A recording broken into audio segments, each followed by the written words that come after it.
Good evening. Welcome to the July 11th, 2017 Community Development Redevelopment Agency at 5:30. The meeting will call to order. We do have a quorum, so I'll call the meeting to order.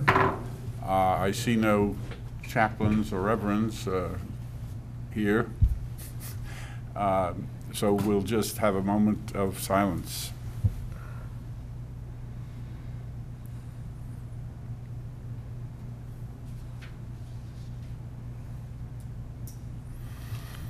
Please join me in the pledge. I pledge allegiance to the flag of the United States of America and to the republic for which it stands, one nation, under God, indivisible, with liberty and justice for all.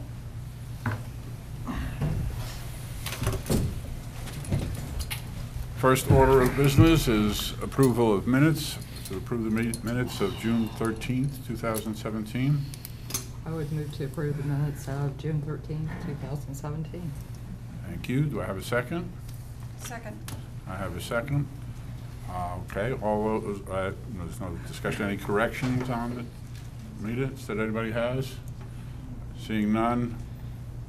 All those in favor say yes. Yes. Yes. Any opposed, like sign. Passes unanimously.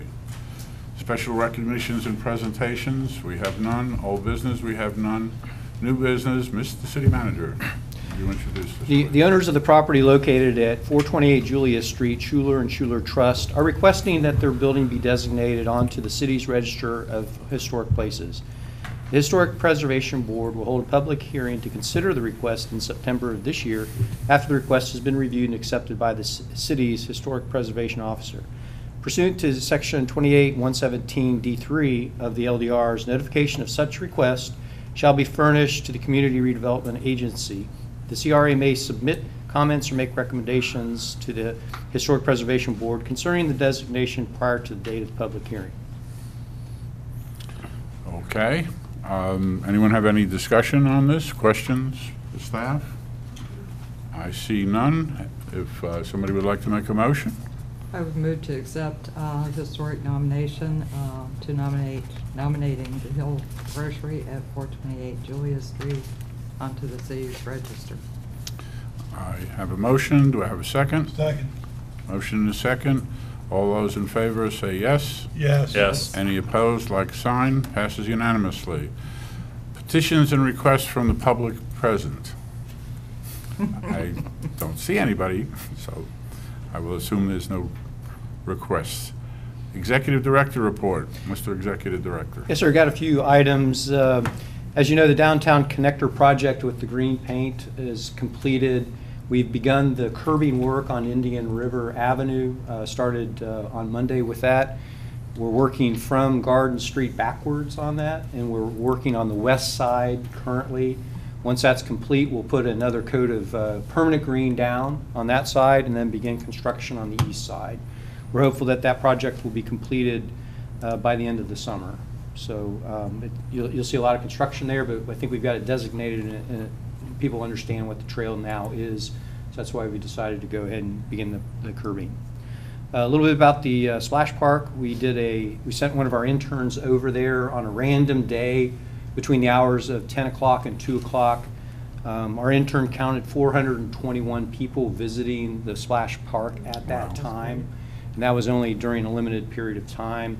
A lot of people do come after work, and we think we've got the hours set about right, between the hours of 10 and 7 p.m., 7 days a week, and it's free. So we're very excited about that project, and we appreciate the CRA's support in helping us bring that to our city. Other than that, just a couple other items for information, and we were hopeful a discussion on the marina purchase was going to happen with the CRA board today. That's why we wanted to have the meeting, but apparently that's not going to happen. All right. Anything else that you have, sir? Yes, sir. I believe that's all we have at this point. Mayor, can I say something? Certainly.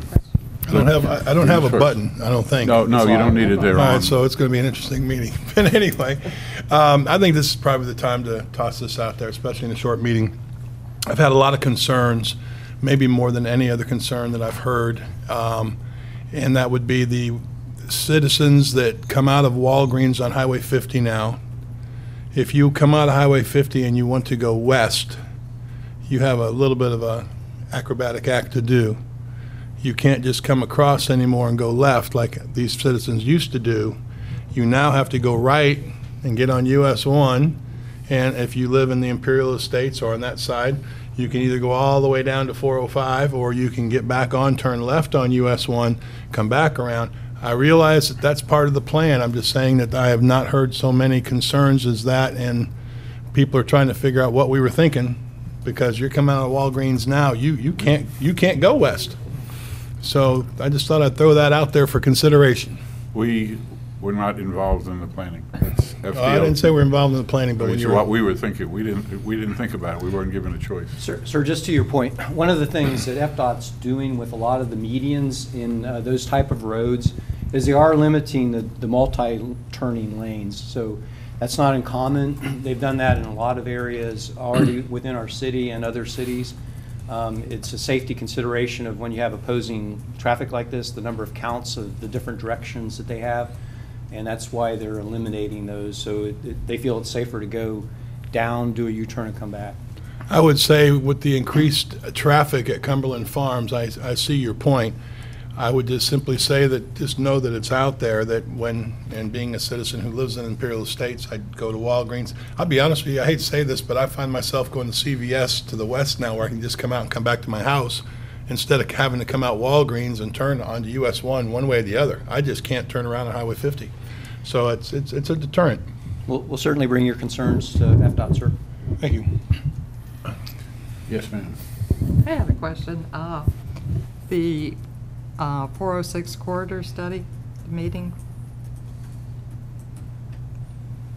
that was held on March 30th. Can you tell us a little bit about it? I'm just curious. I personally did not attend that meeting. I can have staff do a report to you if you I would. would love it. Mhm. Just I'm nosy. I want to. Sure. Would like to see what they're discussing, what the possibilities are. Yes, ma'am. Yeah, the minutes and the graphics from that meeting are available online Okay. at the CFL Roads if you go to 406 study, but we can make a copy of that for you. Would you mind? No, I appreciate not a it. problem. Thanks, Tim. I have one more question. Yes, sir. Go ahead. And I think I have the answer to this. This isn't trying to be redundant, just try to, remind me. We did the feasibility study on the Civic Center at Sandpoint Park. We're doing that. I know it's probably still in progress, but that's another question that has come up. Where does that stand, and what's the time frame before we'll hear anything back? Yes, sir. We're hopeful that we get that back before the first August meeting to the City Council. Okay, thank you. Anyone One else? last question. Yes, ma'am. Go ahead. This is a question I'm getting for everybody in the condos, which is, why are we putting new curbing over on the west side of Indian River Avenue? And I said, well, I believe it's for the bike path, to put a bike path on that side. I promised I'd ask you. Yes, ma'am. Why we're doing that is that road itself, we're traffic calming the road. And so by pulling the curbing where the current white lines are, you're making the road narrower, which slows the Okay. speed down. And then we're also landscaping where the current white stripes are. We're putting landscaping features in there. Okay. They will be happy. They'll be happy. Mhm. Anyone else? Last chance. I see nothing. I think we have accomplished our mission. I'll adjourn the meeting.